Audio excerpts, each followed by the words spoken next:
So welcome. Anyone here for the first time? All right, welcome. Thank you so much for coming, being open-minded. We hope you'll get something out today. So today what we do when we come here together on the Sundays, we read from some of the books of wisdom. So this is one such book of wisdom, the Bhagavad Gita. Apparently it's the third biggest circulated book in the world. The first one you know, the Bible. And number two? Harry Potter. Harry Potter, yes. That's actually right. Yeah. God save the world. So yeah, the Bhagavad Gita is right up there. Over 500 million copies of the Bhagavad Gita have been distributed all over the world. And great thinkers over the centuries have read the Bhagavad Gita. It's said that Einstein read the Bhagavad Gita. Many other explorers, scientists, they read the Bhagavad Gita. Even Nelson Mandela, he also read the Bhagavad Gita.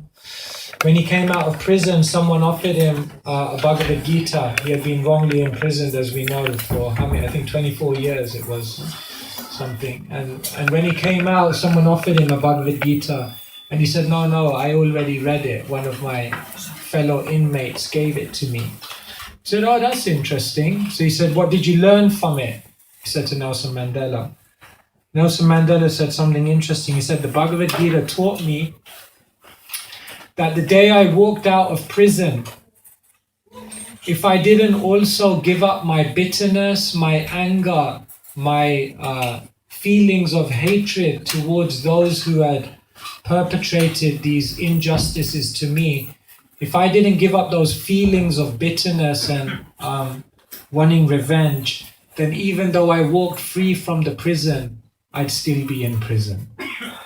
That's interesting, isn't it?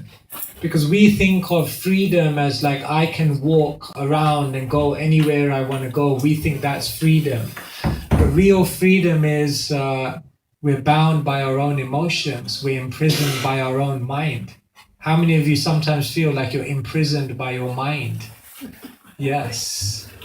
The mind is so difficult, so we're imprisoned. So the Bhagavad Gita teaches us this. Sometimes people think, oh yeah, this is a good book for when you're about to make your exit from the world, because it's always good to get a bit of spirituality in there before you, you breathe your last breath. At least you got something spiritual to take with you.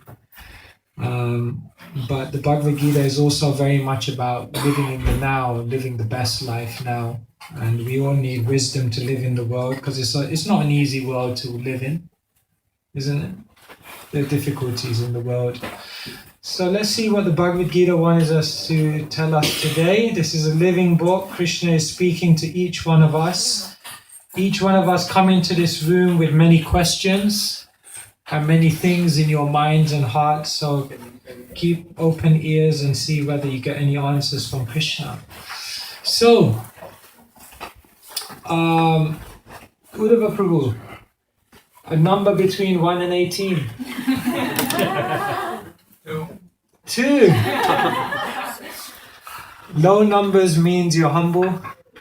High numbers means you're confident. And middle numbers means you're balanced. So you're a very humble soul. Thank you, Uddhava Prabhu. All right. And then, Prabhu, thanks for the kartals. So you got it going. Nice and loud. Yeah, we need that. Number between 1 and 72. 7. 7. He wants to be humble. Okay, you have come to a verse in the Bhagavad Gita which is extremely, extremely important. Who has difficulties in the world making decisions? It's difficult. Yes. Difficult to make decisions. Once someone went to an astrologer, he said, I got a really difficult decision to make. There's 2 ladies in my life, and I don't know which one will be the lucky one, the one I'm going to marry. So he went to his difficult decision, decision of a lifetime. So he went to the astrologer looked in his ball and he said, I got it, I got the answer. So he said, so which one is the lucky one? So the astrologer looked at him and said, "You'll marry the first one, the second one will be the lucky one."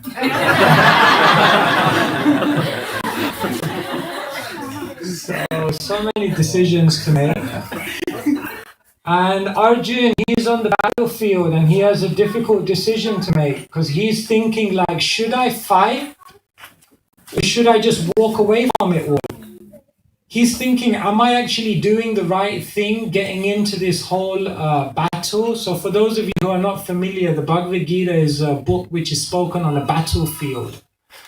And Arjun is one of the warriors in that battle and he's just about to fight in a war, obviously for the cause of good. But he's having doubts about whether he should fight or not fight. So he comes to this point, the verse that you've chosen today. The verse that you've chosen today is actually the turning point in his life because something happens in this verse which is profound. So what I'm going to do is I'm just going to read the Sanskrit and then I'm going to read the English. I'm going to say a few things and then I'm going to open it up to all of you to see what questions or what comments you may have. So this is what Arjun says. The Bhagavad Gita is a song, so it's not just spoken, it's sung. Gita means a song. So all of these verses, it's amazing. You're in the middle of a war field, and they're just like singing to each other, like verses of wisdom. It's quite amazing actually to think about it. But so this is what Arjun says to Krishna.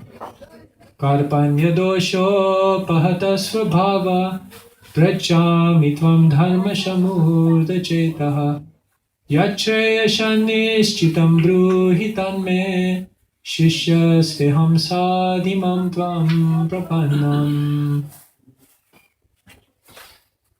Imagine surrounded by like knives and horses and elephants and sounds, and it's like it's nice verses coming out. This is what it means. So this is Arjun. Now I am confused about my duty and have lost all composure because of miserly weakness. In this condition, I am asking you to tell me for certain what is best for me. Now I am your disciple and a soul surrendered unto you. Please instruct me. Right. So Arjun, in his confusion of life, he goes to Krishna and he basically admits that I don't know what I'm supposed to do. I don't know what the best thing is for me to do. I'm coming to you, Krishna, and I'm asking you to tell me, you to give me some guidance as to what is the best way to proceed in my life.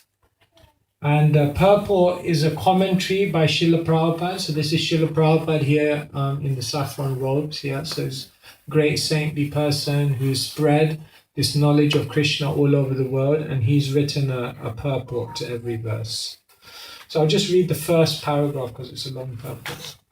So please listen carefully. By nature's own way, the complete system of material activities is a source of perplexity for everyone.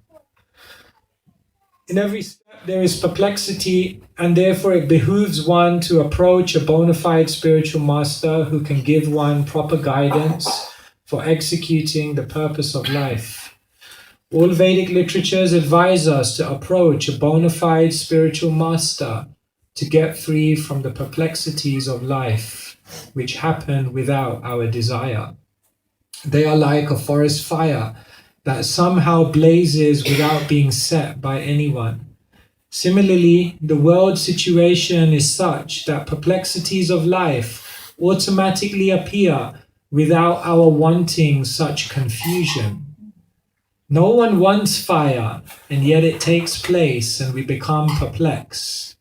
The Vedic wisdom therefore advises that in order to solve the perplexities of life and to understand the science of the solution, one must approach a spiritual master who is in the disciplic succession. A person with a bona fide spiritual master is supposed to know everything.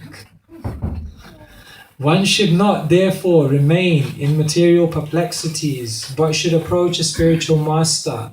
This is the purport of this verse.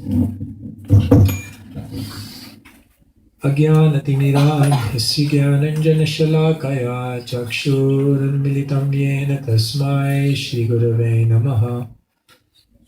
Nama Om Vishnupadaya Krishna Pristhaya Bhutale Shrimate Bhaktivedanta Swami Niti Namine Namaste Saraswati Deve Gauravani Pracharine Nirvishesha Shunyavadi Paschatya Deshatarine Shri Krishna Chaitanya Prabhu Nityananda Shri Advaita Gadadhara Shrivasadi Gaura Bhakta Vrinda Hare Krishna Krishna Krishna Hare Hare Hare Rama Rama Rama Hare Hare Shri Prabhupada Ki Jai. Life is full of perplexities, problems, difficulties come, isn't it? Do you agree? Maybe some of us in our life situation now, we're going through perplexities, we're going through challenges. If you are, don't think that you're the only one. This is what this world is. If you come into this world and you think, why am I going through so many perplexities? Then actually we don't understand that the purpose of this world is actually to give perplexity. Like, it's imagine if you're in a jail and then you call up the prison guard and you say, no, it seems there's a problem here. The door is jammed. Someone's got to bring some oil. Quick, bring some oil. The door's jammed. No. You're in jail. Or, you call the prison guard and you say, no, something must be wrong. No one's bringing any menu. I mean, they keep serving the same thing, porridge, every day. Where's the menu? There ain't no menu in prison. You go with what comes. Krishna says in Bhagavad Gita, Mamupetya punarjanma dukhalayam ashashvatam. Alaya means a place. Doesn't mean alaya. Someone who tells mistruth. It's that as well, but alaya means a place. So for example, in Sanskrit you have different words, like vidyalaya means like a library, a place of knowledge. Bhojanalaya, isn't it? Some of you are from India, means a place of eating, where you eat. And the material world, what is it known as? Dukhalaya, place of misery. Misery? Yes. Because no matter what you do in this world, misery will come. Sorry to drop that bombshell on a nice sunny Sunday afternoon in Amsterdam when you came here for spiritual upliftment. The material world is a miserable place. Can you ever predict where an earthquake will take place? Can you ever predict when an earthquake will take place? Can you ever predict what scale that earthquake will take place on? No. But tomorrow, boom, it could just happen. Did you know that in everyone's life, there will be life quakes? You were worried about earthquakes, right? You don't worry about earthquakes in this part of the world. In other parts of the world, they do. But it doesn't matter. Everyone is going to experience life quakes. Have you ever heard of life quakes? Life quakes are things that will happen in everyone's life. On average, every single person in this world will undergo between 3 and 5 life quakes in the journey of their existence. You know what a life quake is? Someone very close to you passes away. Or a relationship which you so much treasured breaks. Or some health problem appears on the scene without any prediction. Or, for example, you're caught in the middle of a natural disaster or some world situation that you have no control over. Or say, for example, there's some misfortune in your life and you're in the middle of a financial crisis. These are all life quakes. And it doesn't matter who you are, where you are, how much money you have in your bank account, how many letters you've got behind your name, BSc, MSc, PhD, MAD. That was a joke, the last one. It doesn't matter. Life quakes will come. Once we used to do this exercise with corporate people, we used to say, draw your lifeline. And now we want you on your lifeline, on the journey of your life, what were the highest moments and the lowest moments, and what were the turning points. We can do this exercise sometimes and analyze your life and see the turning points. And some of the most major turning points in your life are when you undergo a life quake. So it's going to come, no matter what. Therefore, Srila Prabhupada says in the purport, the material world is a source of perplexity for everyone. In your life, you may be blessed with good birth, you may be blessed with good intelligence, you may be blessed with all kinds of what we call good karma. But don't think it's going to save you. It's going to come to everyone. So I'm just saying this, not because I'm trying to curse anyone here, but we need to be awake to the reality of life. It's coming, if it hasn't come already. And we need to be aware of how to navigate that situation. So the Bhagavad Gita is very powerful because here we have Arjun who's undergoing a life quake. His whole existence is being shaken. And he doesn't know what he should do. It's confusing, it's bewildering. So what does he do in all of his confusion? He makes the best decision in his life. And what's the best decision he ever made in his whole life? He approached Krishna for wisdom. He approached Krishna for inspiration. That was very, very wise. You see, when people want to make a decision, they react in different ways. One type of person, when they have to make a decision, they're basically they can't make a decision. They what do you call that? Indecisive. Yeah, thank you. They're indecisive. They can't make a decision. Put your hand up if you're a little bit like that when you have to make a decision. It's like, oh, I don't know. And what happens when you are indecisive? Nothing? Yeah, okay, nothing. But ultimately a decision has to be made because you can't sit on the fence. So if you don't make the decision, life makes the decision for you. So you may say like, oh no, I don't know, should it be this, should it be this, should it be this? And then if you sit on the fence, ultimately what will happen in life is a decision will be made for you. So indecisiveness is not very good. What would you say is the complete opposite of indecisive people? It begins with I. It begins with I as well. Impatient? Impulsive. So here you have indecisive and here you have impulsive people who just make a decision without even thinking properly. Put your hands up if you're like that.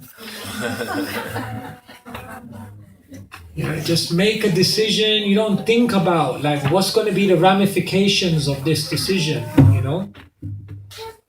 We all have decisions in our life that we regret making because perhaps we were a little bit impulsive.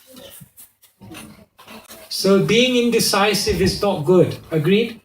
Being impulsive is not good. Agreed? So then what should we be when we have to make a decision? Introspective. We should think deeply. What are the costs? What are the benefits? What will happen? What will come from it? But there's something higher than even being introspective when you make a decision. And you know what that is? Inspiration. Because if you even just try to figure out a decision in your head, even then you won't make the best decision because your experience is limited. So you may make a decision, Okay, I'm going to get married to this person. On the plus side, their height is just right.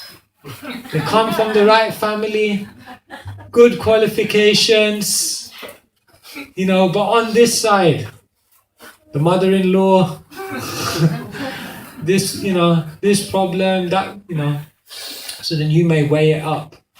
But even in your head, when you try to make a decision, because we have limited perception, we won't make the best decision. Therefore, Arjun, when he was on the battlefield, he decided, I don't want to be indecisive. I need to make a decision. I don't want to be impulsive though. I don't want to just jump into something. And I could be introspective, but I don't think I'm going to make the best decision by just trying to sit here thinking about myself. Therefore, what did he do? Shishyasteham sadhimam tvam prapannam. He went to Krishna and he said, I want to go beyond all these three, and I want you to give me the inspiration so I can understand what's the best course of activity for me. So this is what we need to do in our life. Every single one of us, every single day, we're making decisions. And those decisions can get us into big trouble, or they can create a beautiful future for us. But oftentimes we're not making decisions with spiritual inspiration, and therefore we're making bad decisions. They say bad decisions are easy to make and very difficult to live with. And good decisions are often hard to make, but much easier to live with. But if you want to know how to make the best decision, then you have to follow Arjun's example. And Arjun says, I need inspiration. I need to access a body of wisdom that's beyond what I've experienced in my life so that I can make a decision which factors in the bigger picture. And so Arjun says to Krishna, I'm your student. Inspire me. Tell me who I am. Tell me where happiness lies. And tell me in this particular situation what decision I should make in order to achieve the happiness that I'm looking for. So therefore, Srila Prabhupada says everyone in their life must have a spiritual guide. There are three types of spiritual guide. You can say, broadly speaking. One type of spiritual guide is the books. So this is like, if you want to make a decision, this is your first port of call. Go to the books and try to see what inspiration comes. But not just that, the second type of spiritual guide is a spiritual person, a guru.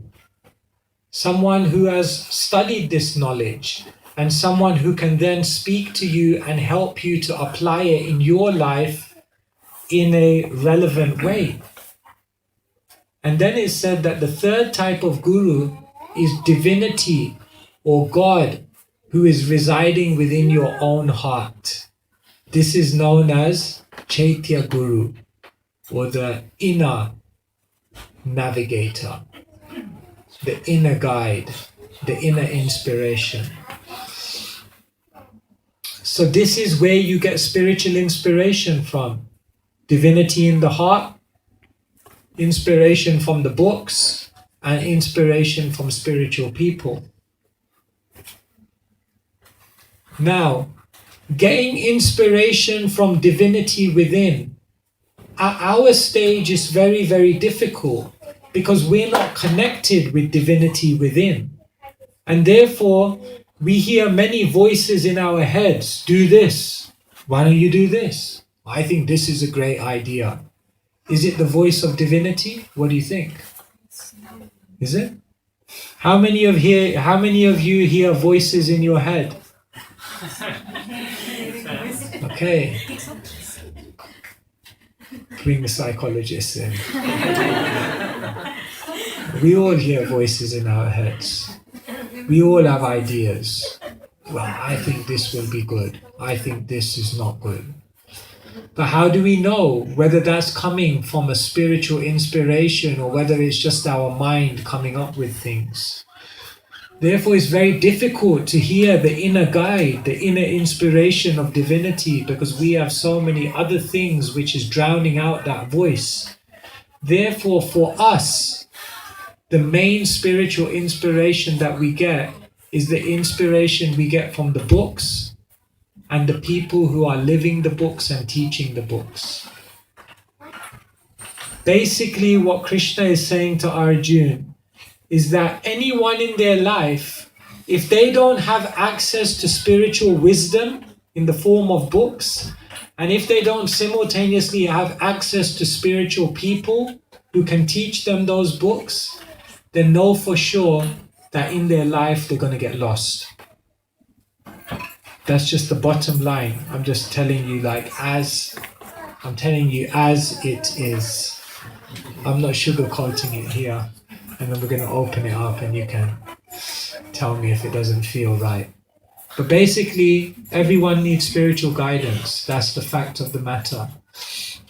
And the longer we go without spiritual guidance, the greater the chance is that we're going to increase our complexity and increase our entanglement in this world. And that's basically what's happening on a day-to-day basis. You're making decisions which are getting you into deeper and deeper trouble. And you're creating a web for yourself, which eventually is going to be very, very difficult to escape.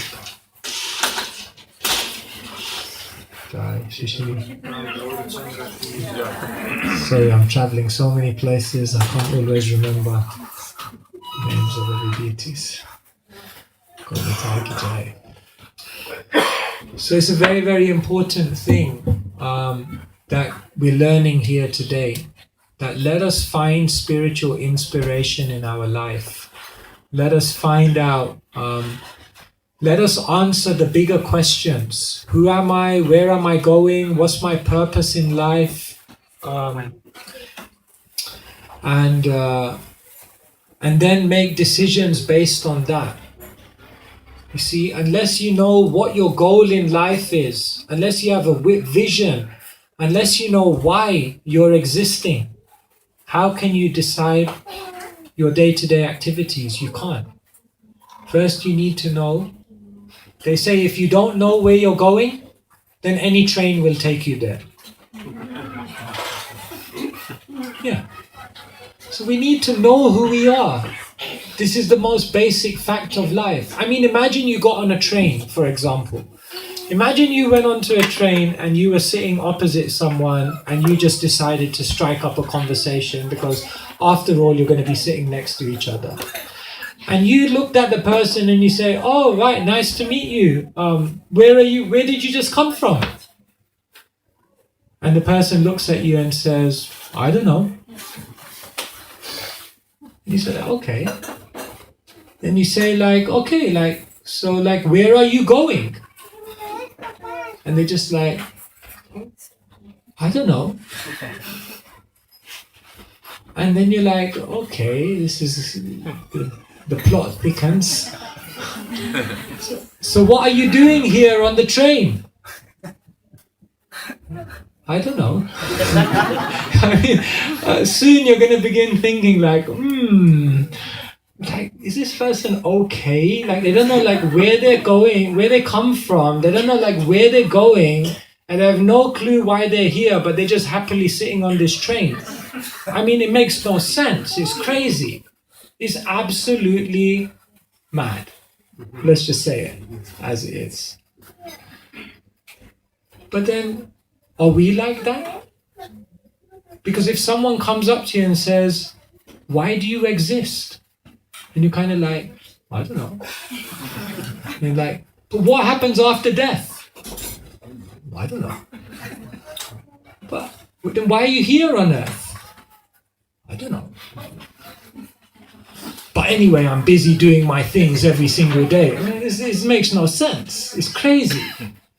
So we're living in a crazy world in which people think, oh my God, you've become so religious.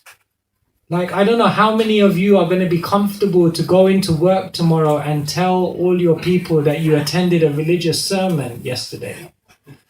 you may feel like you don't really want to share that with everyone because it's a little like you're going to think, all of a sudden you become so religious. Like, is everything okay? Like, are you all right in your life? Is there some problem? Or like, why are you going to like a temple? Why are you like studying religious books? Are you okay? So people think this is some kind of religious thing. It's not. This is not religious. This is not religion. This is life. This is life. We have to know who we are, why we're here, and what happens after this life. And then you can make the right decisions. Otherwise, what are you making a decision? For example, some of you made a decision to come from India to Amsterdam. Are you happy with that decision? Yeah. Happy? Yeah, you won't say no. You're surrounded by people living in Amsterdam. Get out of our country. Right? So you think it's a good decision. I'm not challenging you, by the way. But how do you know it's a good decision? You'll only know if it's a good decision if it's taking you closer towards your goal. But what's your goal? What's your goal? I want to make money. I'm not saying, I'm just giving an example. I know none of you want to make money. But why do you want to make money? Because I want to be happy. But do you know what will make you happy? You see, like, you have to go to the root cause, and then you can understand, oh, this is what I'm really looking for. Then you can understand, is going to Amsterdam, or I'm in Amsterdam, should I go back to India, or, should I get married to this person, or should I do this kind of career? If you don't have any reference point, how do you know that you're making right decisions? It's just completely random. Therefore, the Bhagavad Gita means this is the ultimate book which helps you to make life decisions. Life decisions that will take you towards the real happiness that you're looking for. And so we picked this verse today, chapter number 2, text number 7, and it's from this verse that the whole Bhagavad Gita begins. Because before this, Krishna doesn't say any wisdom to Arjun. Because Krishna is not like kicking the door down and like forcing himself into our life. You know what I mean? Like Krishna, that's not his style. Krishna is not like going to kick your door in and say like, okay, listen to me. I'm going to tell you what's the goal of life. No. Krishna is just sitting there next to Arjun on the chariot. And only when Arjun says, you know what, Krishna, maybe, can you help me out? Can you give me some answers? Only when Arjun turns to Krishna does Krishna start speaking. And even when Krishna speaks everything, what does he say at the end? Iti te jnanamakyatam guyat guyataram maya vimrashe dadashe shena yatechasi tatakuru. Even at the end of the Gita, once Krishna has told everything to Arjun, Krishna just says like, I told you everything. Think about it, reflect on it, analyze it, introspect, and then do what you want to do. It's up to you. So Krishna is not a religious fanatic. He's not like coming here to like force you into anything. But Krishna is just like there, and if you approach him, he can give you amazing wisdom. And even after he's given you all of that wisdom, he gives you complete free will. Do what you want to do. It's up to you. It's up to you. You have to live your life. You make your decisions. But then you have to ask yourself, 20, 30, 40 years down the line, are you going to have regrets? Are you going to look back at your life and think, why did I spend so much time doing all of that? Why did I put so much investment and energy into that? Why didn't I make that decision? Why didn't I spend more time doing these things? We have to avoid living a life with regrets. And the only way you're going to avoid living a life with regrets is if you understand in the here and now, before you make all your decisions, what it is that you seek at the most core of your identity. Once you know that, then you can make the best decisions, And once you make the best decisions, there'll be no regrets. But if we just rush into making all these life decisions without taking guidance, spiritual inspiration, there's a good chance at the end, in English they say, the fag end of your life. At the final years of your life, you may look back in your rocking chair and think, if I could turn back the clock, maybe I would have done it all different. But you can't turn back the clock. Then you'll have to live with that regret. So there's time. And it doesn't matter if someone says, like, I already feel like that now. If you already feel like that now, don't worry. Because you can turn the ship around. You can turn the ship around here and now. It's never too late. Because the blind king, Dhritarashtra, who begins the whole conversation, he missed it. He missed all the chances. He missed every single chance. But right at the end of his life, it finally fell into place and he got it. And then he went for spiritual perfection. So it's never too late. But if you can do it earlier, at the beginning, why not? So just like Arjun went to Krishna to understand what is the real goal of it all before making a decision, let us do that. Then maybe life will be much more progressive. Hare Krishna, Krishna Krishna, Hare Hare, Hare Rama, So anyone have any questions, comments, complaints? I have a question to the whole audience. I have a question. I'm getting some signals from behind. There's a few people waiting in the hall. Okay, we just need you to come forward. Yes, please squeeze in. Ready? Start up. Please squeeze in as far as Yeah, please come forward, and then if you have... yes, Prabhu, do you have a mic for you? There's no mic. Or are you just going to speak loud? This person in the train that doesn't know where he comes from, he doesn't know where he's going to, he doesn't know the person in the train who we talked about, Yeah, and he doesn't know what he's doing. Well, he might say, well, I'm just enjoying the train ride. So, what does it... I'm just enjoying the train ride, even though I don't know where I came from, where I'm going, but I'm having a good time. There's good food on the train. Yeah. You know, I got a nice view outside of the, you know, and it's not an Indian train. Definitely can't be an Indian train.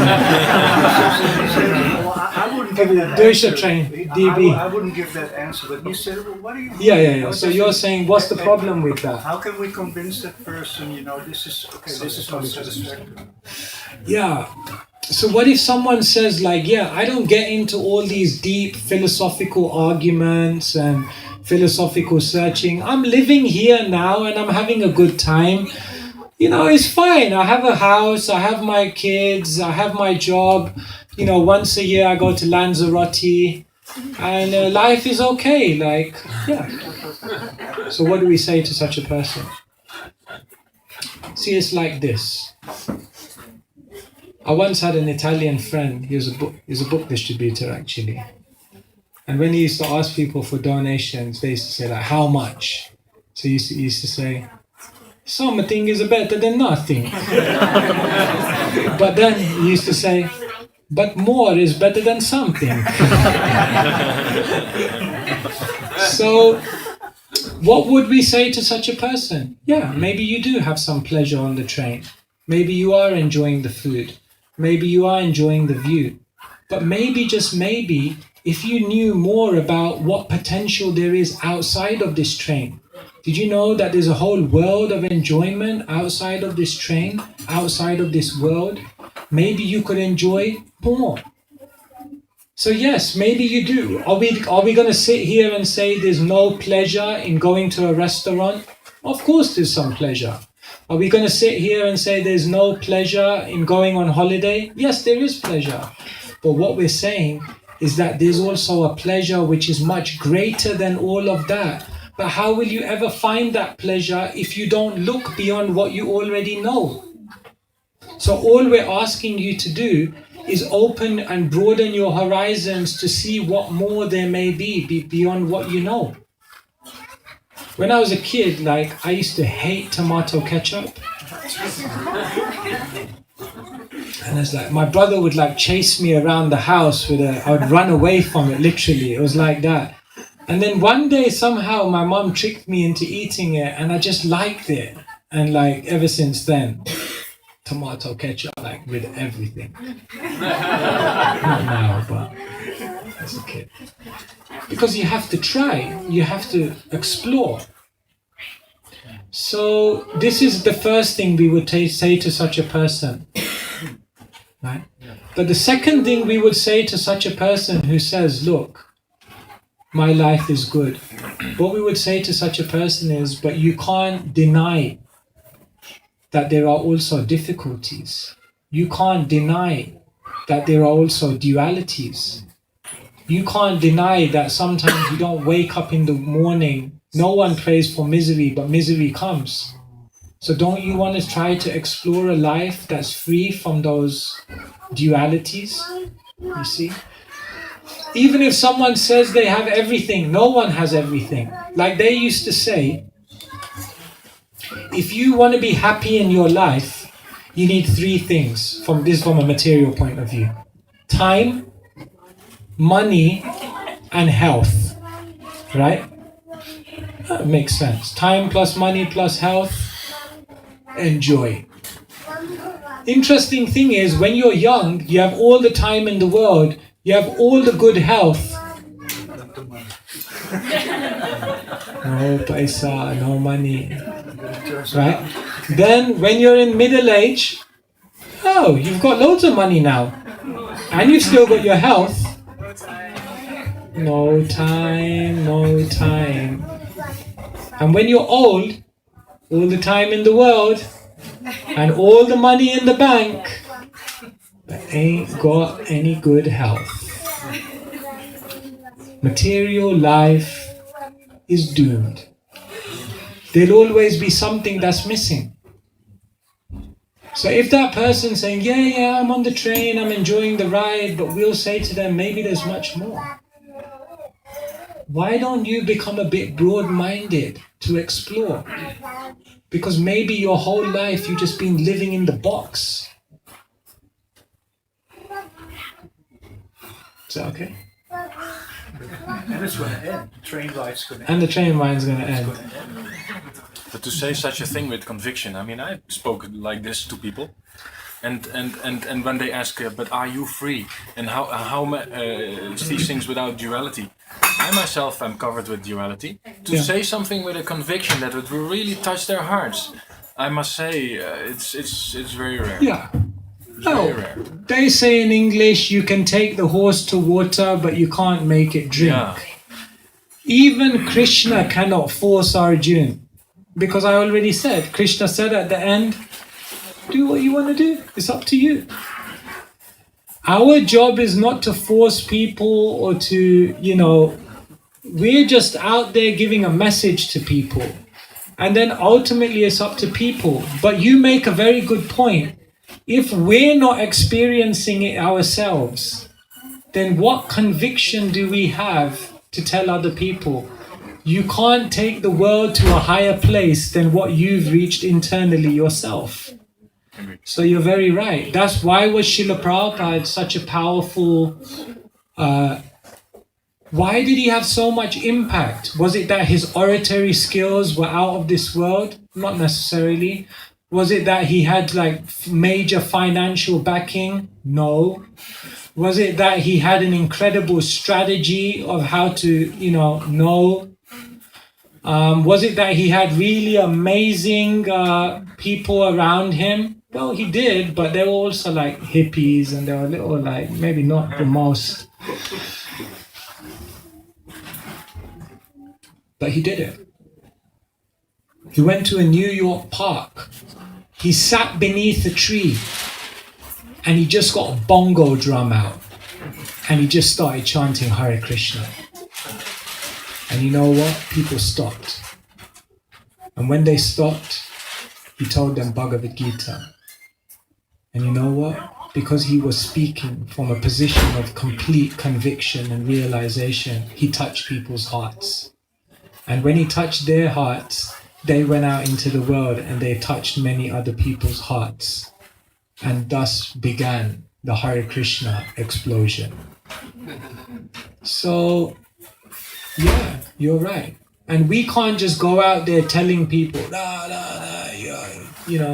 if we're not feeling it. So that's what we're trying to do here. We're trying to spend time together, inspiring each other, lifting each other up higher, so that when we do all go out into the world, we have something to give to the people.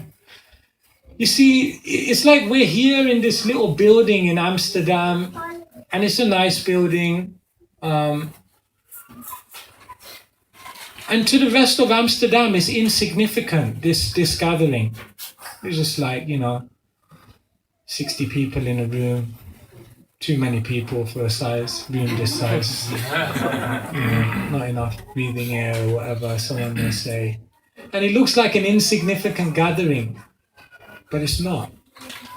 This is the most significant thing that's happening in Amsterdam today. Because here, people are coming together to actually understand why in the world am I in this place? And when we inspire each other to rise, you become empowered to be an instrument of positive change in the world if you share this wisdom with conviction and compassion. And that's the goal of this movement. So we're not here, we're not just some like religious club, we're here to understand the essence of life. And that's what people need in the world. Otherwise, everyone's just going nowhere fast. Running around, rushing around, where? For what? Then one day you lose it all? What's the point? Makes no sense. So we live in a mad world. We think it's normal. It's like this, I'll give you an example. 30 years ago, people used to ride on a bike. I mean, they still do in Amsterdam, but... No. People used to go from place to place in a bike. But then we got advanced. So then we got motorbikes. And then we got cars. So now people whiz around in motorbikes and cars and get from place to place. But the amazing thing is, what they do at the end of the day, after they're completely exhausted and they've gone around doing so many things, then what they do at the end of the day is they pay 30 euros and they go to a gym. And then in the gym, in a room, they sit on a cycle. And they start cycling and sweat like anything and go absolutely nowhere. And we think like that's normal, that's life, that's what you're supposed to do, that's what all progressive people do. They have a gym membership, that's what you're supposed to do. Can you imagine if someone 50 years ago saw someone now cycling on a exercise bike in a room? They'd feel like, what's going on here? This is absolutely strange. This is the world we're living in. It's a mad world. This 5-year-old girl, she wrote this poem. It's called The Paradoxes of the Modern Age. She says, we have taller buildings, but shorter tempers. Wider freeways, but narrower minds. We have more conveniences, but less time. We buy more, but we enjoy less. We lose our health to get our wealth, and then we spend the wealth to try and get the health back. We've multiplied our possessions, we've reduced our values, we've conquered outer space, but we haven't even understood the inner space. This is the world we're living in. So we really need people to grasp the Bhagavad Gita. It's not a religious book. This is life. This is identity. This is who you are. And then share that with conviction and compassion. That's the mission we're on. I mean, once you get me behind the mic, I can go on and on and on. But we are at 5:15. Do we stop there, or are there any burning questions, or do we just stop there? Okay, for questions? I would like to Just 1 second. Let's just make sure we have time. We have time, or maybe last one. If there's more, maybe after. yeah, last one is yes. You get the last say. Yeah, originally I was not in the mood to ask, but eventually when now we are closing, so I thought I should ask. See, how still can we achieve material goals still being in spirituality? Because I still feel that in order to even serve people, we still have to somehow achieve material goals. And when we are in spirituality, how to not still lose the touch and still try to progress in a bit, because even if you make something good with your life, you'll be able to help someone else also to build their life. Thank you. The goal of this movement is not to make everyone a sannyasi. But if you're interested, we do have vacancies. Get one of these as well. It's good if you have a bad back, it helps you to get off the floor sometimes. Yeah?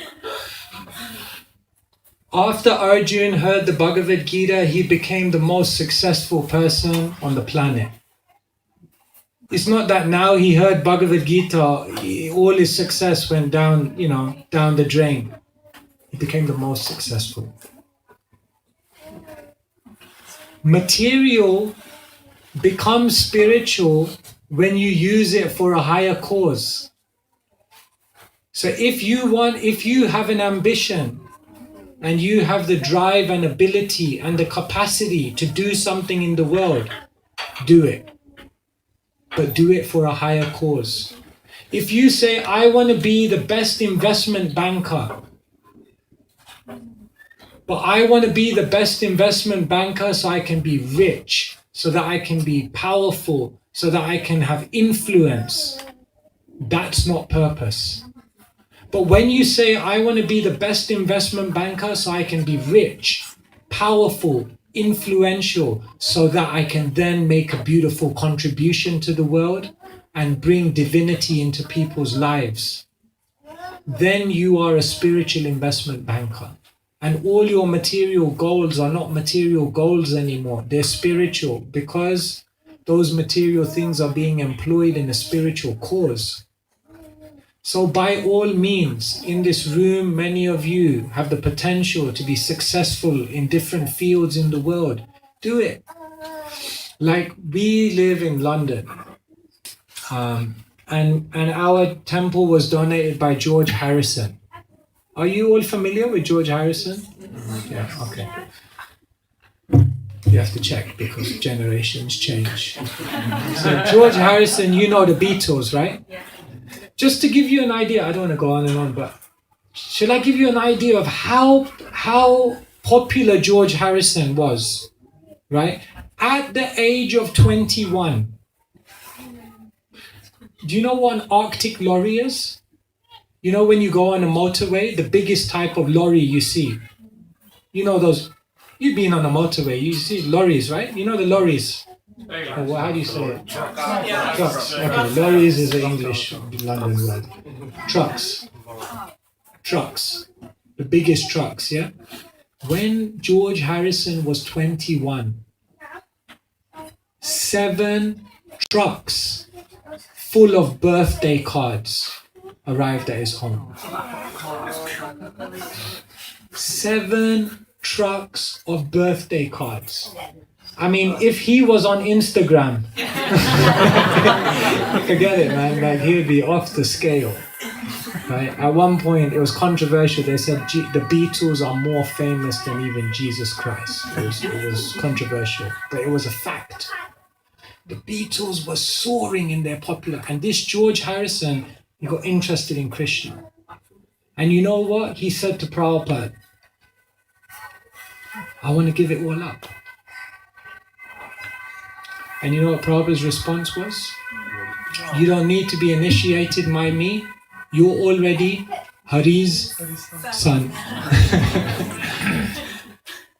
And he said, you know what you need to do? You need to go out there and through your music, you need to teach the world about spiritual things. And he did that. I really want to see you, but it takes so long. Anyway, I'm not good. Get my guitar out. So he did it, and how many people did he reach? So many people. So be successful. But then what are you going to use all of that money for? Use it for something good. Otherwise, money just gives you anxiety. Money gives you anxiety while you're trying to get it. Money gives you anxiety while you have it. And money gives you anxiety when you lose it. And it's amazing. People still center their lives around money. When you're trying to get it, it's a big headache. When you have it, you're scared you're going to lose it. And when you lose it, it's like the world has crashed. And it's still like money, money, money. What are you going to do with money? You get money and you give it and you use it and make people's lives beautiful. That is a beautiful life. So the Bhagavad Gita wants you to be the most successful, but in a spiritual way.